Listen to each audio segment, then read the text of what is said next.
Добрый вечер, 5 декабря, суббота. Вы смотрите субботний выпуск программы ДВН, подготовленный службой информации телекомпании «Интеграл». Вчера на 4-й календарный день зимы ударили колокола тревоги с села Иенгра. И вроде бы было жаркое лето и долгая осень, и вроде бы как готовились к суровой зиме, но почему-то остались незакрытые теплотрассы, и почему-то в аварийном состоянии котельные, и как замерзают жители села Иенгра, и что самое мерзкое, замерзают дети.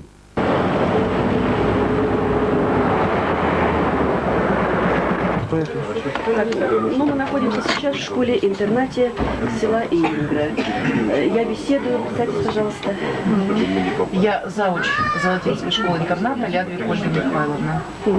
Ольга Михайловна, ну вот сейчас мы проехали уже почти по всему селу и видели много проблем. Сейчас вот мы у вас. Ваша основная проблема сегодня? На сегодняшний день нашей основной проблемой является крайне низкий температурный режим во всех буквально корпусах, в спальном корпусе, учебных двух корпусах, в столовой, в учительском 12-квартирном доме. Учителя, работая в школе при температуре 1, 2, 3 градуса, самая большая тепла, приходят домой, и дома еще более низкая температура. Вот это в основном наша одна проблема. Учителя ведут уроки в пальто, дети сидят в пальто и в варежках. Конечно, о качестве учебно-воспитательного процесса здесь речь может идти только относительно. В целом в коллективе царит уже пессимизм, люди разочаровались во всем абсолютно. Ну почему это вот так вот получается? Да потому что уже мы, если честно сказать, да я лучше в этой палатке 100 лет буду жить, чем в этой вот замерзать, вот скажем, в этих домах несчастных.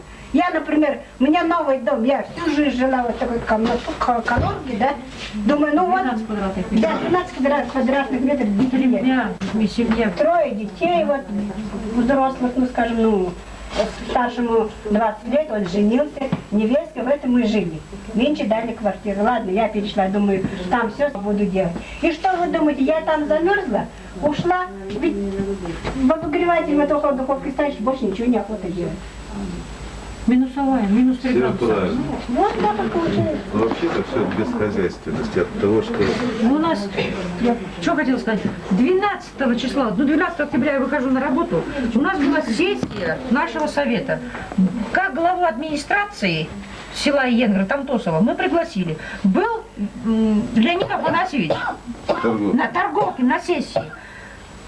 Именно на этой сессии мы заслушали информацию главы администрации села о готовности объектов села к зимнему периоду. Информация эта у нас приложена.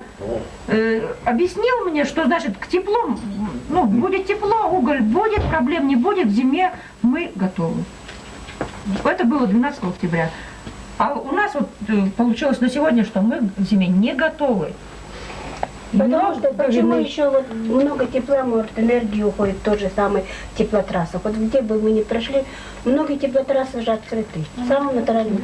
И неужели нельзя нам тоже организовать? Ну, раньше, ладно говорят, поэтому и уходит, воскресники говорят, что поэтому. Раньше говорили, что это воскресники. Ну, ведь воскресники-то в основном раньше не делали. Теплотрасса-то у нас, знаете, из какого года? С 74-го, 75-х годов, как бам построили вот они. Дело в другом. У нас нет труб, нет Ее не рвет еще. Слава Богу, давайте креститься, так она что ее не... сегодня-завтра порвет, уже сколько лет Но прошло. сейчас идет не об этом речь, прорвет ее, менять безусловно надо. Никому сомнений, по-моему, нет. Ну утеплить-то ее должны были к 12 октября. И вот меня что, вы простите меня, конечно, но меня что беспокоит? Вот вы заслушали его отчет, знали, что это липа? Вот знали. Нет, мы не могли сразу знать. 12-го я поступаю, 12-го, что это липа, я не могла я знать. прошу прощения. Ну, 15 октября было утверждение, меня сюда председатель. Нет, ну другие-то сидели депутаты поселкового совета. Ведь они на их глазах, если не ремонтируется теплотрасса, они же видят, что это не делается. Если честно сказать, да никто сейчас никому не может сказать. Вот все именно. друг друга Вот. боятся, все вот это, значит, я буду плохой, Все правильно. Вот отсюда вся причина. Отсюда все начинается. Значит, если директор, значит, он директор, если там председатель, значит, председатель. Если скажешь, ты, значит, там плохой. Поэтому нельзя И было поэтому, делать нет, я главой не знаю, администрации. во-первых, и все знают, что это теплотрасса кое-как дышит, все знают, что вот это вот кое-как обогреватели греет, как называется, котельная греет, все это знают. Знают прекрасно, что, наверное, тут не скажем, что там двумя классными инженера-то работают, наверное, они знают, что это тремя. такое. Или с тремя, они, наверное, с высшим образованием люди-то работают. Ведь, например, мы даже вот бестолковые люди, и то знаем, что он туда не потянет, потому что там всего 2 котла работают. Или там сколько котлов? 4 сейчас. 4 котла, ну ладно, 4 котла. Но ведь это когда при Сарае Горохе настроилась, она валится. Кочегар, хоть любого кочегара, хоть умного поставь сюда, он ничего не сделает, потому что это дернул, то посвалилось, это дернул, то свалилось.